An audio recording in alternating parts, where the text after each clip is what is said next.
ask people, what do you speak on? They'll say, well, I can speak on anything. That's about the worst possible answer you can give. Hey folks, this is Kimberly Crowe. I'm here at the Meritage Winery and Resort in Napa, California. It's absolutely beautiful. I'm here for an event with Brendon Burchard. I had an opportunity to speak at lunch yesterday to a group of folks that were curious about speaking and public speaking and how to be able to get their message out because they had a goal of being a public speaker. And one person said, yes, my goal by the end of the year is to get on a stage. If you know anything about me, I'm all about helping people get on stages and getting the word out about who they are and what they're up to in the world and what they're passionate about, and raising the voices of specifically underrepresented voices of women and people of color. So I was chatting with a really amazing group and teaching on this particular subject yesterday at the lunch hour. And when we started talking about it, the questions came up like, how do I get a gig because I can speak on anything? And I hear this a lot. And I want to share that as a speaker booker, that's about the worst possible answer you can give, because while you can probably speak on any subject,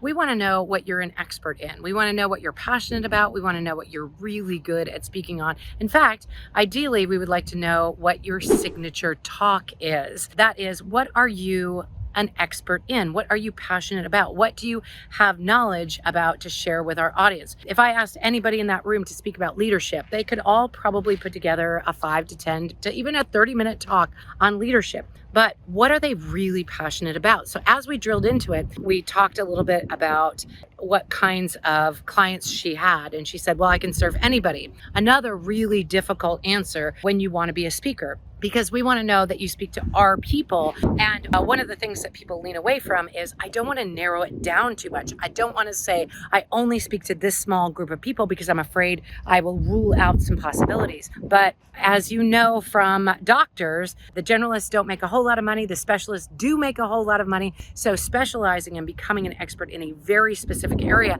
actually ups your game and chances of being booked specifically in that area, but it doesn't actually rule out any others. So if I say I serve entrepreneurs and I teach them about speaking, there are people that are not in the world of entrepreneurship yet, or maybe they know somebody in the world of entrepreneurship, or maybe they don't ever want to go into entrepreneurship, but they're interested in speaking, and they'll be like, can you help me too?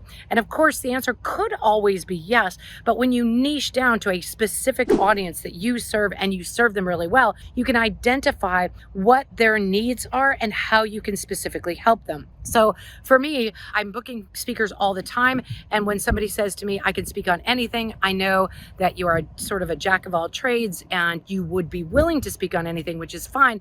But I still don't know what you're an expert in. What is it that I would bring you to my stage to talk to my audience about? What do you have knowledge on that most people don't have knowledge on? What makes you special and unique? What is your signature talk title? So if you haven't already seen my video on what makes a sexy, irresistible talk title, I gave that to her and gave her those details. I don't have time for it here, but I'll link to it from this video. But you definitely want to check that out. And you want to check out some of the other videos that I've done on how to be sure that you get booked and how to be sure that you make a proper call to action from a stage. One of the things that she did not have, the person who was asking questions, is she said, yeah, I would like to get on a stage. And I said, well, what's your call to action? What do you want them to do at the end of your talk? She didn't really have anything. So before you get on any stage, you need to know 3 things. I've probably talked to you about this before. Number 1, what do you want your audience to learn during this talk? Number 2, what do you want your audience to do at the end of the talk? And 3, how do you want your audience to feel at the end of the talk? Do you want them to feel motivated or hopeful